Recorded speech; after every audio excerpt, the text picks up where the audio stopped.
Colossus is the most advanced lineup optimizer in daily fantasy sports. Lock and exclude players. Adjust player exposure to reduce risk of injury or poor performance. Customize individual projections or upload your own projections. Generate hundreds of optimal lineups in seconds. Name and save the best lineups. Create winning lineups for the top sites like DraftKings and FanDuel for free at dailyfantasycafe.com. Hello and welcome to the DraftKings Daily Trot. I'm Big Italy 42. He is Josh Shepardson at BChad50, and we're talking about tonight's slate. Of course, Friday night, lots of action on the mound. And as you're looking at DraftKings, Corey Kluber is scratched and no longer your most expensive pitcher. So that brings us right to our new most expensive pitcher on the night, Mr. Josh Tomlin. So out of 100 lineups, assume you're making 100 lineups. How many of them have Josh Tomlin at $12,000? Probably zero. Tigers' offense still pretty good. Josh Tomlin.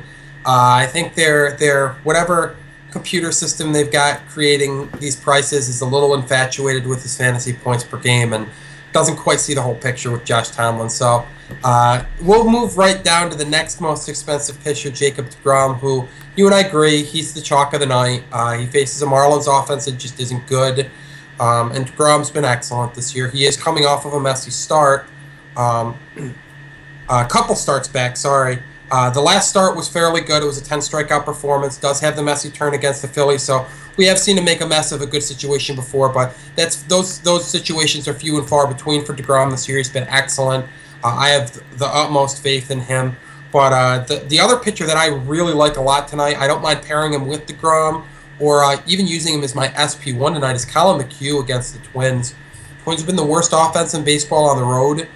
They've been bad against right-handed pitching, and Colin McHugh is looking a lot like the guy we saw last year.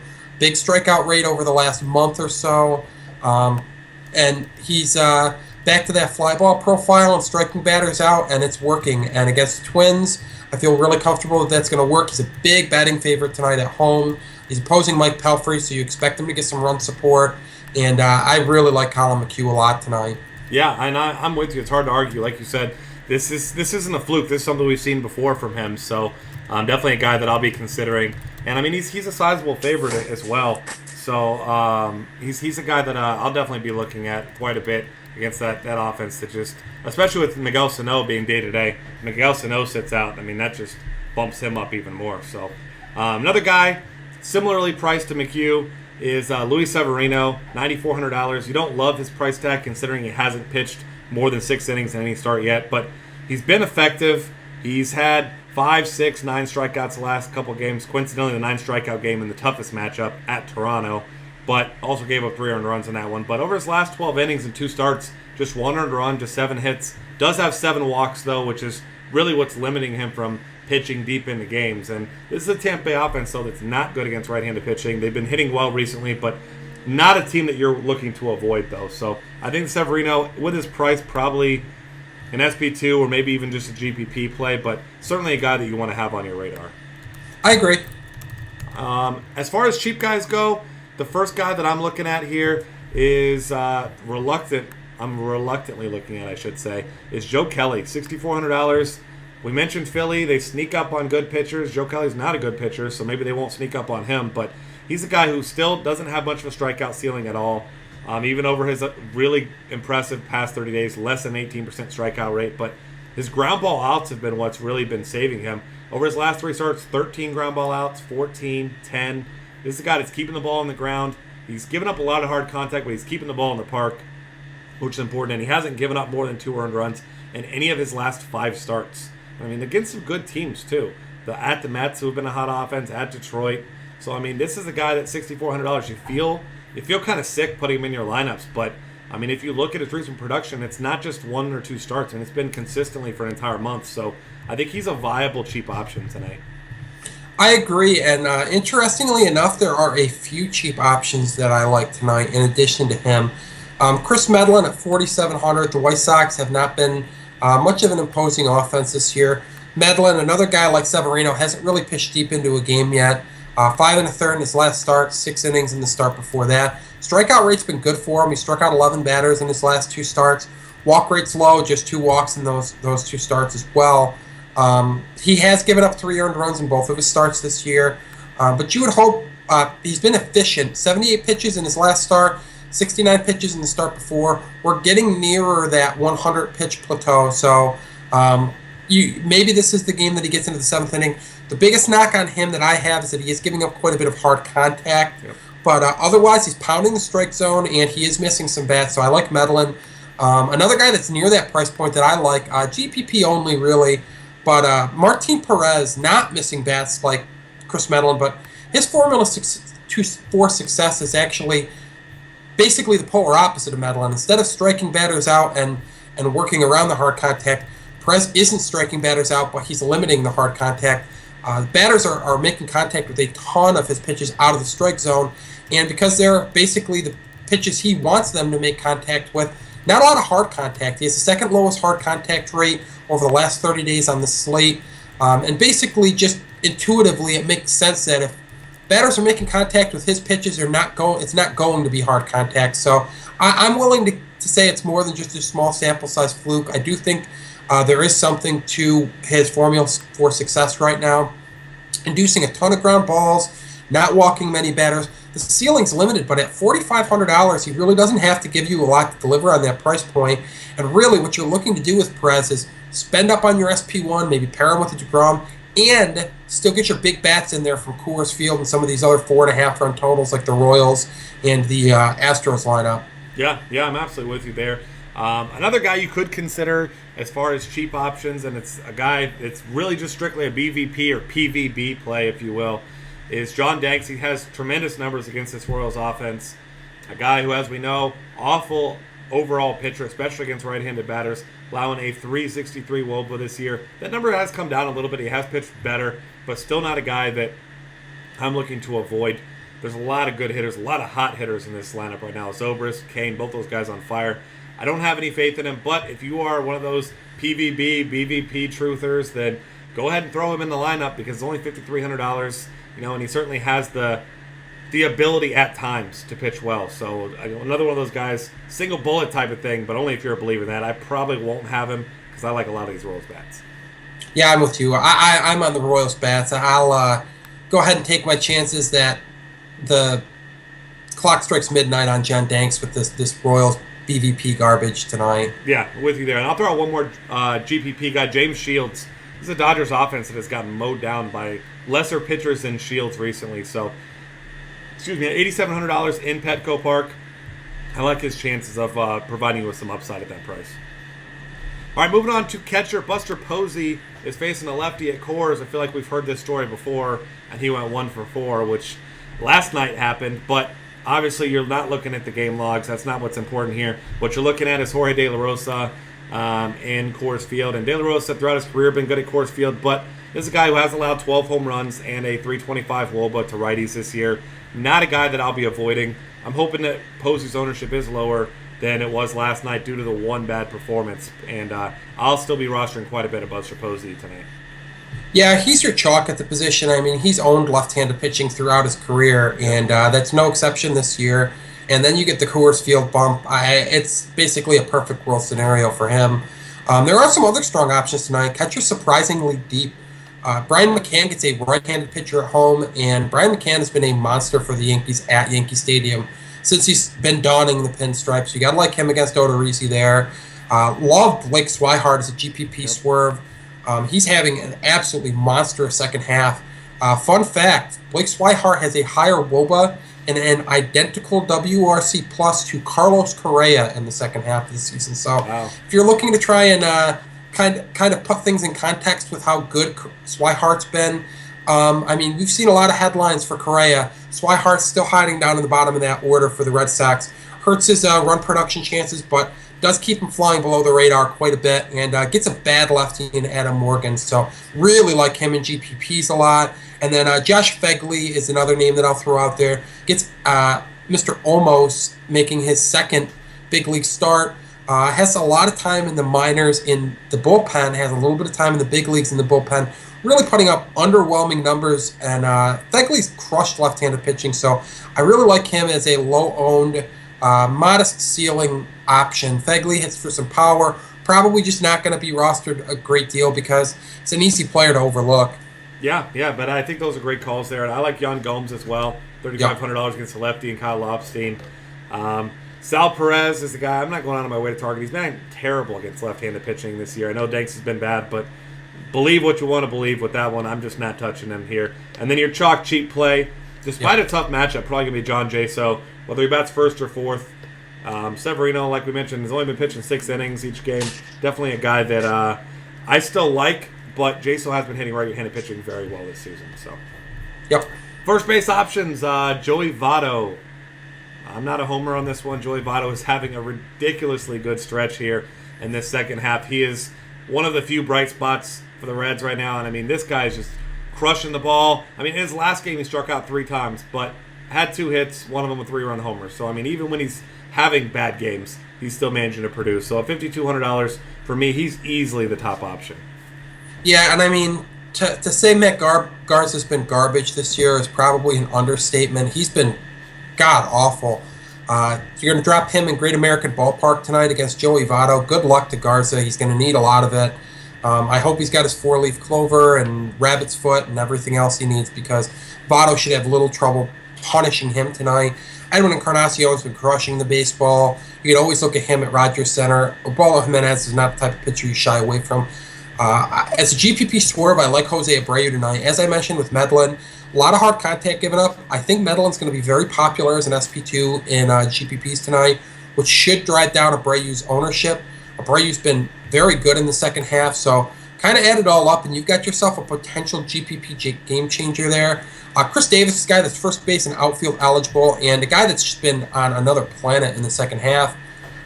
Ripped 2 homers in his last game, homer in the game before that. I mean, Chris Davis is pretty good at hitting home runs, and if you need any further evidence, he's got 38 of them this year. So I'd say he's got a penchant for that. So I like him at the Rogers Center tonight quite a bit. And then it's not all pricey options that we like here on the podcast. Also like Adrian Gonzalez at $3,300. I don't understand the pricing for him at this point this year. The guy crushes right-handed pitching. He's hitting well in the second half, and yet he continues to sit down on the bargain bin day after day. I feel very comfortable using Adrian Gonzalez against James Shields tonight if you're looking for some salary relief to get those Coors big bats maybe elsewhere around the diamond. And then, of course, Field, keep an eye on the lineup. As you pointed out to me before the podcast, Justin Morneau's lurking, and he could be back in that lineup tonight. If he's back in the lineup, I like Morneau. If he's not, you got to like Paulson at $3,600. Either way, you want those left-handed batters in your lineup against Chris Heston at Coors Field. Both are exceptionally cheap as well. Yep, I love that. And then speaking of hot hitters, a guy who has 7 homers and 22 RBI in his last 10 games, Ryan Zimmerman at $4,200. I think people may be off him because it's a perceived tough matchup against a pitcher who's very good against right-handed pitching, but he also or right-handed batters, I should say. But he's also much, much better at home on the road now. And I mean, Zimmerman's a guy I've been playing almost every night now, and he's just continues to hit everyone. So I'm all aboard that Ryan Zimmerman trade until it derails. And the way he's been going doesn't look like that's going to be anytime soon. All right, second base options. You got Jose Altuve against Mike Pelfrey. Gotta like him. Gotta like this whole Astros team, as you pointed out. One of your favorite under the radar stacks here, and I definitely agree with you. Pelfrey, I mean, the epitome of average at best pitcher. So definitely a guy that you could pick on. Ben Zobrist, probably my favorite play at second base. $4,200. You can play him in the outfield, but I mean, he's locked in. 4 hits again last night. Crushing lefties. I don't care about any sort of BVP in this one. Ben Zobrist, Lorenzo Cain, going to be one of my favorite duos tonight. Yeah, I love the Royals bats. Love Ben Zobrist. I'm with you on Altuve, too. I think because it's a righty-righty matchup, you're going to see low ownership. Again, something you really desire in GPPs. Get that low ownership, get a good game from him. Not a lot of other great options at second base, but I will throw out a few more names. Matt Duffy, gotta like the righty versus lefty matchup De La Rosa's been giving to righties over recent seasons. It is at Coors Field. I'll take that. Gonna get a good lineup spot from Duffy as well. Ian Kinsler's depressed price tag is pretty nice since he's facing Josh Tomlin instead of Corey Kluber now. Just $4,100. Kinsler's been hitting the ball in the second half. I'm not exactly buying what Josh Tomlin's selling at this point. Need to see a little bit more from him. His track record before this year is not exactly what we're seeing from him now. So Robinson Cano looks okay at $3,700. Neil Walker, ditto at 33 against Carlos Martinez. Not great plays, but certainly affordable. Not going to break the bank with them. The guy that I really like in the affordable section, though, is Rougned Odor against Garrett Richards at 31. Really love his lineup spot, hitting 5th of late. Really hasn't missed a beat since coming back from that lost fingernail, which just sounds painful. It sounds terrible. Went 0 for in his first game, but he's got an extra base hit in his next 2. 3 hits in his last 9 at-bats. Drew a walk in there as well. Has been on fire in the second half. It doesn't seem like there's anything that's going to slow him down at this point. Yeah, I agree with you there. And then a couple more cheap guys I like. Scooter Gennett against Kevius Sampson. And Kelby Tomlinson, another guy in Coors Field for cheap at 33. Second base or shortstop eligible there. Third base options. For me, it's Nolan Arenado. And that's the guy that I want. He's homered in 4 straight games now. I know he's a righty. Heston better against righties and lefties. I don't care about any of that. I think he's easily the top option.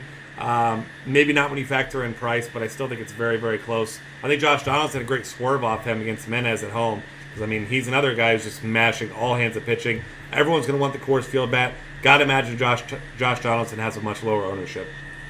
Yeah, it kills me tonight. My top 2 favorite plays amongst hitters both reside at third base.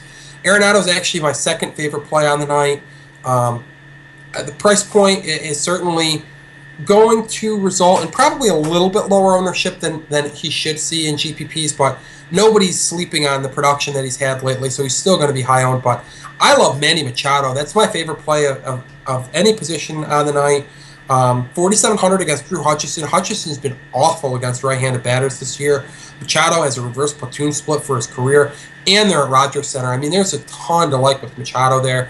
4,700, he's a full $900 cheaper than Arenado. Pretty easy, much easier option to get into your cash games lineups, but I also think he's very viable in GPPs, so I'm all over Machado. But beyond that, there's one cheap name that I'm looking at, and thankfully he carries outfield eligibility too, because I do want him in my lineup, but I'm certainly not going to sacrifice using Arenado or Machado at the hot corner for him. Danny Valencia, $3,800, gets almost at O.co.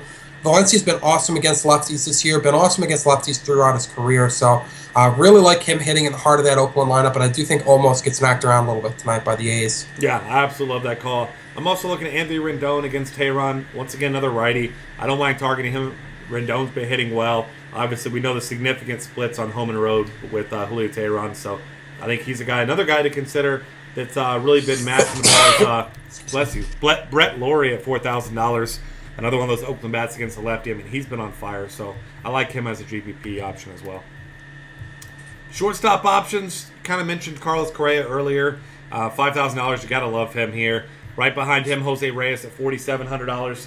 Another switch hitter against Heston, who, I mean, welcome back to the big leagues, Chris Heston. I mean, you're going to have fun with these Rockies tonight. Maybe not for very long. We'll see how long he actually lasts, but you got to like those guys. And then for me, a little bit below those guys, Eugenio Suarez at $3,900 against Garza. I want as many guys that can hit for power against Garza as I can get, and that's add him to the list, surprisingly, over what he's been doing over the past month or so. Yeah, I'd say that's an understandable stance, wanting some power against Garza. With the way Garza's been pitching this year, that's a pretty viable strategy. I like Xander Bogaerts against Adam Morgan. Again, Morgan really struggled with right-handed batters. Bogaerts, an above-average hitter against lefties. That works out quite well for him tonight. Jed Lowry hit second in the Astros last game. If he continues to slot second, I really like him against Pelfrey tonight. Gotta love that 4.5 run over-under total for the Astros. And if he's hitting as a table setter, sandwich between Altuve and Carlos Correa, you gotta like his odds of run production numbers tonight. And your chalk play at the position, you and I are in agreement. Facing lefty J.A. Happ, we've got $3,500 Johnny Peralta. He gives you salary relief. He gives you a sweet matchup. You get the platoon split advantage with him. Basically everything you could reasonably want from Peralta. Allows you to fill that position and spend heavily elsewhere, namely in the outfield and the corner infield positions where really there are a lot of very pricey options that we like, especially at Coors Field. Yeah, absolutely. So you're going to want to go able to fit those bats. And perfect transition here to the outfield where your obvious top play, but somehow about the 12th most expensive, maybe not even, maybe 15th I don't feel like counting, but he should be your most expensive option. Carlos Gonzalez with a grand total of 80, not 8, not 18, 80 DraftKings points in his last 2 games. 4 home runs, 11 RBIs. He's the hottest hitter on earth and has been for quite some time. So do yourself a favor, like we said yesterday, play Carlos Gonzalez. Don't be the idiot that does not play Carlos Gonzalez in your cash games. And yes, I mean idiot. You would have to be an idiot to not play him tonight. Period. Yeah, I said that my top 2 favorite plays were Machado and Arenado. That was basically with the presumption that Carlos Gonzalez is auto-filled in all of DraftKings lineups. I mean, he's automatic at this point. He gets a righty who gives up a lot of good hard contact to left-handed batters this year in Chris Heston. It's at Coors Field, and I don't know if you know this, but Gonzalez has kind of been hitting the ball pretty hard and pretty far of late. Second half's been something to behold. The last 2 games have been something to behold. So, gotta love Carlos Gonzalez. Also have to like his teammate, who inexplicably is more expensive, but I like Charlie Blackmon at 4,900 leading off for the Rockies. They should have little problems putting runs on the board. It's almost crazy to call him a GPP swerve after he hit a home run for his 2nd game in a row the other night, but at $5,100, not sure how high that ownership rate's going to be for Low Kane against John Danks, especially if we got the BVP people afraid to use any of these Royals hitters against Danks. But I'm all over Kane again. I love Kane tonight. Mookie Betts looks good up in that pricey outfield range at 4,800 against Adam Morgan. As I've said, you want to get some right-handed bats in there against Morgan. He's not good against right-handed batters at all. Getting a little bit cheaper, I like the combination of Brett Gardner and Jacoby Ellsbury. 4,500 for Gardner, 43 for Ellsbury. Get the table setters for the Yankees lineup against Odorizzi, who's been fine, but it's at Yankee Stadium. You want a lot of I want as many left-handed bats at Yankee Stadium as I can get in there, more often than not. But spinning down to some cheaper names, because you certainly can't fill your lineup with all of these guys. I'll remind you, Danny Valencia, outfield eligible, 3,800. Boomer bust candidate, also 3,800. Chris Davis against Kivas Sampson. I'll take some shares of him and hope he reaches the seats. $2,500 Andre Ethier doesn't even feel fair. Yep. Gregory Polanco at 33 looks pretty good against Carlos Martinez. Martinez is awesome this year, but if he does have a chink in the armor, you could say that it's facing left-handed batters. Polanco been awesome in the second half, been really good from that leadoff spot for them. If he's back in the lineup again tonight, he was back last night. I like Preston Tucker at 33 against Mike Pelfrey. Again, that Astros total looks good. The ballpark factors are awesome. And I know you've got some more names to add to this rather lengthy, growing list of outfielders that are worth using tonight. Yeah, I have quite a few guys. I mean, as everyone probably does tonight. Marlon Byrd at 4,300 against De La Rosa. Yep. One guy, we already mentioned Ben Zobrist. I like him in the outfield as well. I probably prefer him at second base. I think he's more of a slam dunk type of play down over there. Jason Hayward has actually hit lefties well. J.A. Happ has not been good against lefties. So at 4,100, I think he's a really sneaky GPP play to throw in your lineups there. And as you're mentioning those lefties for the Yankees, you can throw Carlos Beltran in there. I mean, he did homer in his last game. He's been having a great second half, so I think he's certainly a guy that you can consider. Mark Canha, another one of those guys against the lefty, and almost he's 3,700. He's been having a nice stretch as well, so that's another guy that I'll be throwing in there. Once again, of course, Ben Paulson, who you mentioned in the outfield there as well. And outside of that, I mean, there's not a lot of cheap guys that stand out, except for one guy I'm going to throw in here, Darnell Sweeney. Oh, he does not have outfield eligible, my mistake. Second base at 2,400. I like Darnell Sweeney against Joe Kelly. Should be leading off once again tonight. Yeah, I mean, no shortage of options, and I like the $2,400 price tag on Sweeney as well. As we pointed out, second base, not the greatest position tonight. Saving some money there to spend up on a number of these outfielders that we kind of rattled off one after the other here in rapid-fire fashion. Certainly a viable move tonight. Absolutely, and that's going to wrap things up for us. Find us on Twitter at DF Cafe. Subscribe to our YouTube channel. Check out all of our great content at dailyfantasycafe.com.